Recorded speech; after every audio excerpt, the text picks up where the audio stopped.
You need people to be able to help run the systems, organize the systems, stay on top of it, making sure that you have the systems in place, the basic systems. It's like the basic grill.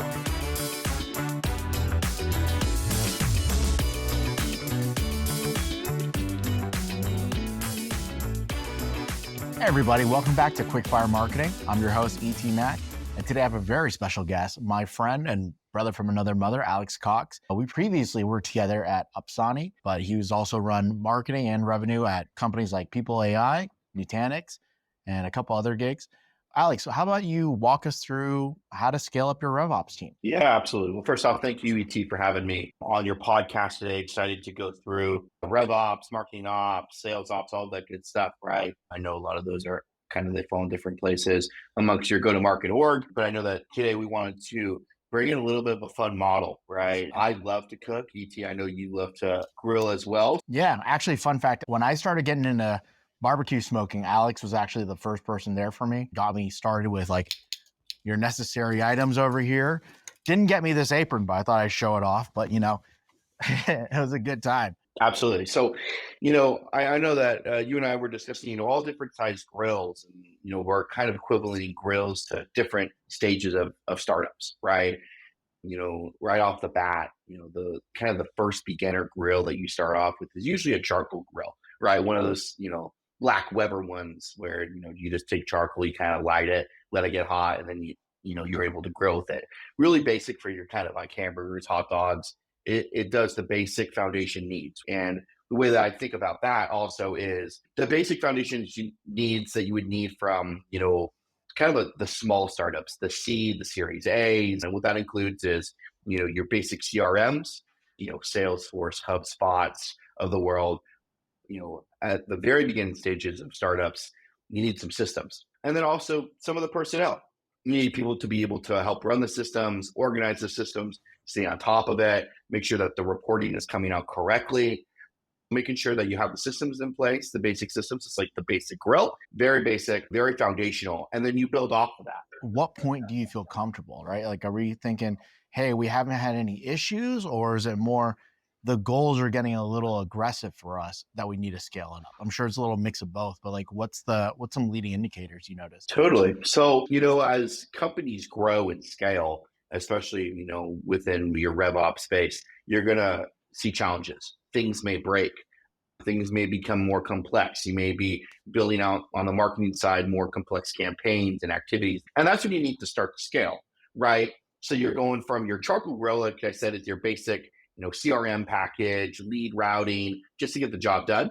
Then you kind of are scaling up to your next level grill. Think about like the stainless steel, silver, metal gas grill. It could do your hot dogs, it can do your hamburgers, but it can also do chicken. It can also do your vegetables. It's bigger, right? And the reason why you need to scale up to, that gas grill is because you need more room. You need more, capabilities at the end of the day. Marketing is going to do more activities. You're going to start to build out more channels. And then from your side, the sales side, you're starting to scale your sales team. Yeah. I mean, on the sales side, like when you start scaling up your marketing operations and getting all these systems in place, your sales team becomes more competent. They're going to start consuming this content and sending it out it's like systematic. It's like automatic.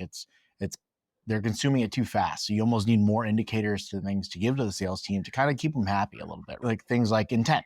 We're moving to intent data. That's almost like if we're talking to barbecue, you're introducing different kinds of mustard because no one wants like the regular Heinz mustard anymore. They want their like Grey Poupon. You just got to have some different twists because now we're getting deeper in personalization. Intent data allows us to kind of see different indicators of what the ICPs and prospects are looking for. And the salespeople want to capitalize that. And they're like, hey, this guy hates ketchup. Don't give him a burger with ketchup. And he loves Grey Poupon and pickles. Weird, but I'll do it. You know what I mean? Totally. Yeah. And I think like as you scale, right, you're talking about that medium-sized grill, the gas grill, it's larger. So you're doing things from an operations standpoint. You're doing account mapping.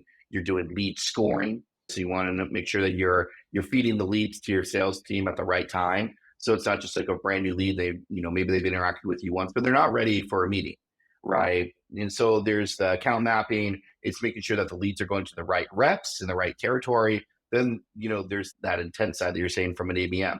You want to make sure that the ABM accounts that you're going from, that you're doing all these different marketing activities to, that all the routing, the activities are matching with your sales, right? Because the sales team wants to go after the same accounts and close those same accounts as well, because they are within your ICP. That's something that you're doing at this medium size as well. And you want to make sure you have the right team, the personnel. This is probably when you start to scale your team. There's a head of marketing ops, there's a head of sales ops, and they're trying to keep both of these teams under the go-to-market umbrella happy.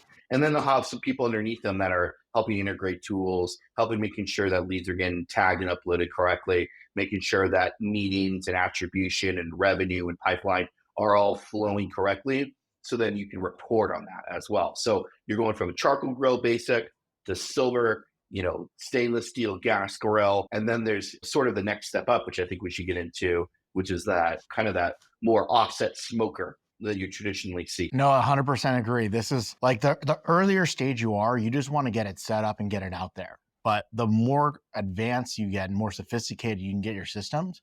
And when you get to something like a smokers know how to do things like brisket. And so if you're inviting people over to a barbecue and you just put the meat on, a brisket on an hour before they showed up, it's never going to happen, right? You got to have some forethought. You got to have some planning. You got to have the ability and the team around you to kind of support that as well, which is your marketing ops, your sales ops. The timing becomes more crucial and critical because you're like, hey, I understand what everybody wants. Some people are rare, some people are medium rare, but some people want the point in the flat, which is like the dry part of the brisket or the really fatty part of the brisket. And you got to be able to space it out and also time it where when they show up, it's ready. It's not dry. It's perfect. And all the condiments are there as well. We got like the pickled onions. Everyone's having a good time. And to kind of add to that, ET, for people that don't know what offset smoker is, it's sort of the large black looking metal cylinder type of grill.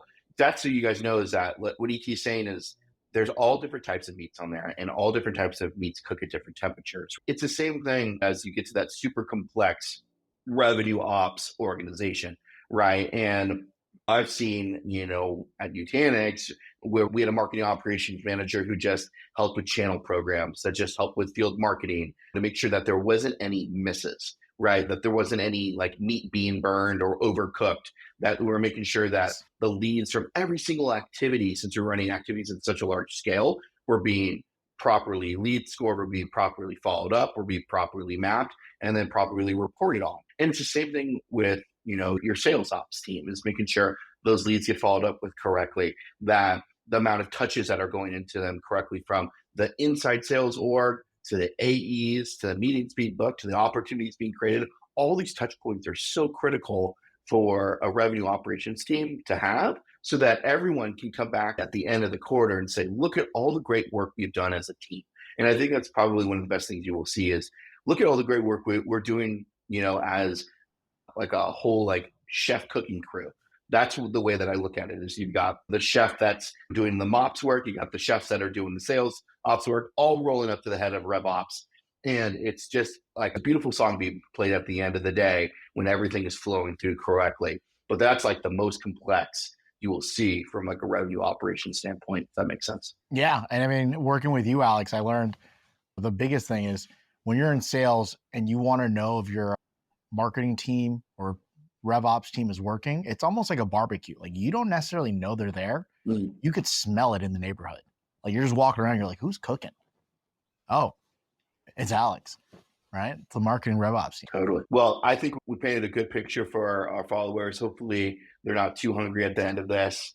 I know that this is making me a little bit hungry, but AT, thank you so much for having me today on your podcast, and just excited to hear the feedback from anyone listening as well.